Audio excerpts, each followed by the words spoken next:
Olá! Nossa última aula hoje e a gente termina tratando ainda de recursos. Hoje nós vamos falar sobre os embargos declaratórios, sobre o recurso adesivo, pedido de revisão e reclamação correcional e vamos fazer aí 3 exercícios para terminar essa questão de recursos, tá ok? Vamos ver o que eu separei aqui para vocês. Primeira coisa, embargos de declaração. Embargos de declaração é um recurso cabível quando houver na sentença ou no acórdão obscuridade, contradição ou quando for omitido ponto sobre o qual deveria ter se pronunciado o juiz ou o tribunal. Então, o agravo de petição, ele cabe tanto das sentenças proferidas pelas varas, agravo de petição não, gente, perdão, apaga, embargos de declaração. Ele cabe tanto das decisões proferidas pelos juízes nas varas, como das decisões proferidas pelos tribunais. Basta que eu encontre ali na sentença alguma obscuridade, um ponto sobre o qual o juiz não foi claro, alguma contradição, ele veio desenvolvendo uma tese toda no sentido de que vai dar horas extras, mas depois não as defere, ou eu vejo alguma omissão, deixou de se manifestar sobre um pedido específico, qualquer uma dessas hipóteses, ou as 3 de forma acumulativa, ou 2, não importa, vai caber a possibilidade de interpor embargos de execução. E esse recurso vai ser julgado pelo próprio juiz que prolatou a decisão, porque é ele quem deve sanar essas questões, tá certo? Prazo para embargos de declaração são 5 dias. Aí fugimos daquele prazo comum de 8 dias que nós tínhamos visto aí na aula passada. Embargos de declaração, perdão, são 5 dias. Aqui está dizendo, então, que o prazo é de 5 dias, contados a partir da intimação da sentença ou do acórdão, e a interposição desse recurso interrompe o prazo para a interposição de outros recursos por quaisquer das partes. O que quer dizer isso?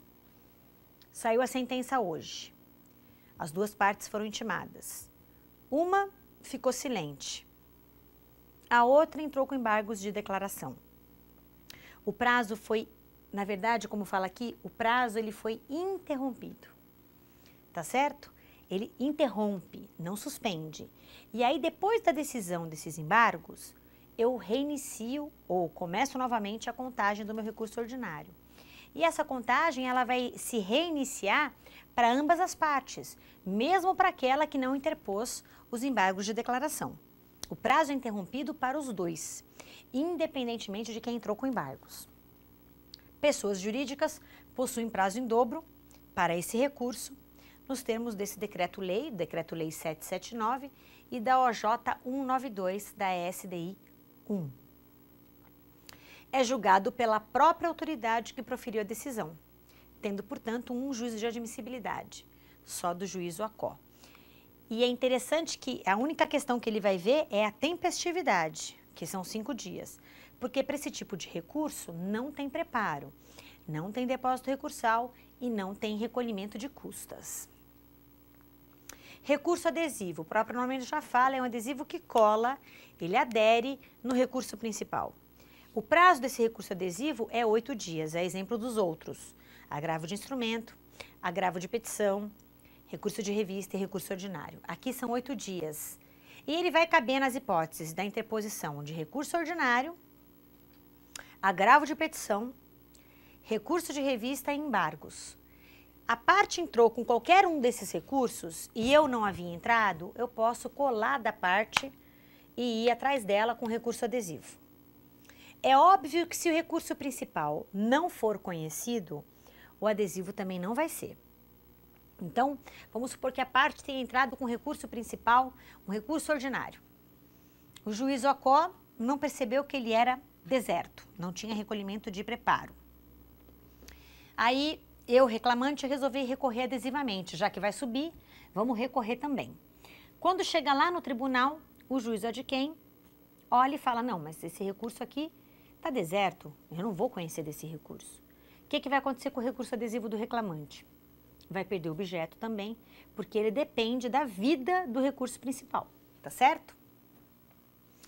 Então, É, no entanto, desnecessária que a matéria nele vinculada seja relacionada com o recurso interposto pela parte contrária. Claro, não tem cabimento. Então, o meu recurso adesivo ele pode ter um objeto totalmente diverso do recurso principal, tá certo? O que ele vai depender do principal é que para ele ser conhecido, o principal também tem que ser. Então, quando que é o meu prazo para o recurso adesivo, no fim das contas? No mesmo prazo das contrarrazões do meu recurso ordinário, ou do meu recurso de revista, ou a contraminuta do meu agravo de petição. No mesmo prazo que eu tenho para me manifestar do recurso interposto pela outra parte, eu vou apresentar o meu recurso. Tá ok? Pedido de revisão. Esse pedido de revisão é um recurso que ele está especificado na Lei 5584 de 70. 5584 de 70, que é a lei que trata da assistência judiciária. Esse pedido de revisão, ele está lá no parágrafo 2º, artigo 1º. O que acontece aqui? O que é isso? O juiz, muitas vezes, ele pode perceber em audiência que o valor da causa não foi atribuído. Ou ele mesmo vai atribuir um valor da causa. Ou ele pede ou ele readequa o valor da causa, entende que o valor da causa não está correto. Como o valor da causa vincula a possibilidade de se recorrer, e os valores, as causas cujos valores sejam inferiores a 2 salários mínimos não permitem recurso, salvo se afronta a Constituição, a parte contrária pode ter interesse que o valor da causa atribuído seja um ou outro, porque ela pode ter interesse em recorrer. Daí porque ela pode recorrer dessa decisão do juiz que atribuiu o valor à causa, pedindo uma revisão do valor à causa. E olha o que fala aqui o parágrafo 2º dessa lei. Nos dissídios individuais, proposta a conciliação e não havendo acordo, o presidente da junta, que agora, gente, é o juiz, né? Antes de passar a instrução da causa, fixar-lhe-á o valor para a determinação de alçada, se este for indeterminado no pedido. Quando ele vê, não tem valor da causa, então ele vai e determina. Em audiência, diz o parágrafo 1º, ao aduzir razões finais, poderá qualquer das partes impugnar o valor fixado. E se o juiz o mantiver, pedir revisão da decisão no prazo de 48 horas ao presidente do Tribunal Regional. O pedido de revisão, que não terá efeito suspensivo, deverá ser instruído com a petição inicial, a ata da audiência em cópia autenticada e será julgado em 48 horas a partir do recebimento. Então, vejam que esse recurso, ele é um recurso que deve ser interposto em 48 horas, vai direto para o presidente do tribunal e é um recurso que cabe quando o juiz atribui um valor à causa e você não concorda. É um pedido de revisão. E o presidente do tribunal vai ter as mesmas 48 horas para julgar. Nossa, nunca ouvi falar nesse recurso? Então está ouvindo falar agora. Na Lei 5584 de 1970, tá certo? E é o que eu coloquei aqui. Cabível contra as decisões do juiz que rejeita pedido de impugnação ao valor por ele atribuído à causa, conforme estabelece a lei em seus artigos. Em seu artigo 2º, parágrafo 1º. O prazo para sua interposição é de 48 horas e não há contrarrazões, ou seja, a parte contrária não se manifesta. Compete ao Tribunal Superior, respectivo, julgar tal recurso. E também não há preparo, a exemplo do que acontece nos embargos de declaração, não há custas nem depósito recursal. E lembrem-se que o tribunal deve julgar em 48 horas também. A reclamação correcional serve para corrigir erros, abusos e atos contrários à boa ordem processual e que importem atentado a fórmulas legais de processo, quando para o caso não haja recurso ou outro meio processual específico. Sua previsão está nos regimentos internos dos tribunais e o prazo é de 5 dias. Isso aqui numa primeira fase é muito difícil cair. E na segunda também, porque cada tribunal tem o seu regimento interno. Tá? O prazo são 5 dias. E só vai caber reclamação correcional quando não existir nenhum outro recurso específico. Tá ok? Na reclamação trabalhista A, questão, né? Na reclamação trabalhista A empresa reclamada interpôs recurso ordinário. Na reclamação trabalhista B, o reclamante interpôs recurso de revista. Na reclamação trabalhista C, interpôs embargos no Tribunal Superior do Trabalho. E na D, agravo de petição. De acordo com o entendimento sumulado do TST, caberá recurso adesivo no prazo de 8 dias nas reclamações trabalhistas. Acabamos de ver, né? O adesivo cabe no ordinário, cabe na revista, cabe no agravo de petição e cabe nos embargos. Vai caber em todas as hipóteses. Nós acabamos de ver isso ainda há pouco. Eu vou ficar com a letra E. A, B, C e D. Exatamente. Eu coloquei aqui essa súmula 283, que diz as hipóteses em que cabe o recurso adesivo, que é literalmente o que está no enunciado da questão, tá certo? O prazo destinado à parte para, respectivamente, apresentar agravo de instrumento, recurso ordinário e embargos declaratórios é de agravo de instrumento, 8 dias, recurso ordinário, 8 dias, embargos declaratórios, 5 dias. Então, 8, 8 e 5. 8, 8 e 5. Letra D. 48 horas é aquela ação revisional, né? Isso mesmo, letra D. Tem mais uma. Vamos lá. Caso a parte reclamada em ação trabalhista tenha sido intimada da sentença via oficial de justiça em 10/3/2013, um sábado, o prazo para a interposição do recurso ordinário findará em... Então, vamos lá. 10/3 é sábado. Eu começo a contar o meu prazo no dia 12. 11, domingo, 12. São 8 dias.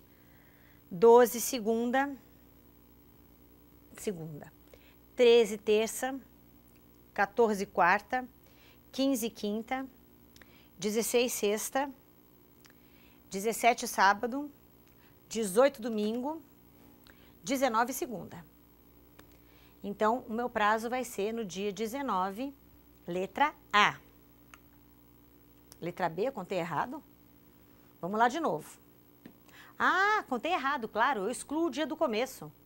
Se eu fui intimada no sábado, a minha intimação, na verdade, se deu na segunda, né? Então, vamos lá. Se a minha intimação deu na segunda, eu começo a contar na terça. Então, vai ser um dia depois mesmo. Terça, dia 10, foi sábado. A minha intimação é como se fosse no dia 12. Então, meu prazo começa no dia 13. Então, 13, 14, 15, 16, 17, 18, 19 e 20. Tá certo. Aí, é bom a gente, quando fizer a conta, pensar segunda, terça... Porque se cair no sábado ou no domingo ou no feriado, você tem que pensar que seria no outro dia. Tá certo? Ainda bem que eu vi a tempo. Já pensou? Vocês iam me matar. Então, é letra B mesmo. Tá bom? Gente, olha, nós acabamos aqui as nossas aulas de primeira fase. Eu não vou ser hipócrita de falar que, vimos tudo, esgotamos o tema. Não esgotamos o tema. Também não sou hipócrita de saber que vocês não têm só direito do trabalho para se preparar. Vocês têm outras disciplinas. Tão, dependendo da opção de cada um na segunda fase, mais importantes. Mas quem realmente tem interesse em seguir com o direito do trabalho para a segunda fase, não dá para ficar só com as aulas. Tem que ficar com as aulas e tem que fazer muito exercício em casa. Errando, vendo onde errou. Não basta olhar no gabarito, errei, a certa é a A. Não, por que a certa é a A? Aonde eu errei? Tá em que dispositivo legal? Tá certo? Estudem, leiam a CLT, leiam súmulas, leiam OJs, porque vocês viram que muitas perguntas envolvem a questão da jurisprudência. E aí não adianta você conhecer só a CLT. Tá certo? No que depende de mim, eu quero mais é que todos passem, por óbvio, que façam propaganda, que adoraram a aula, que a professora é maravilhosa. Mas não depende só de mim. Eu vou ficar na torcida. Agora, quem vai fazer a parte de vocês tem que ser vocês. Ninguém pode fazer isso por vocês. Tá certo? Um grande abraço, não desanimem e lembrem-se que qualquer coisa, dentro do possível, eu estou por aqui. Um grande abraço.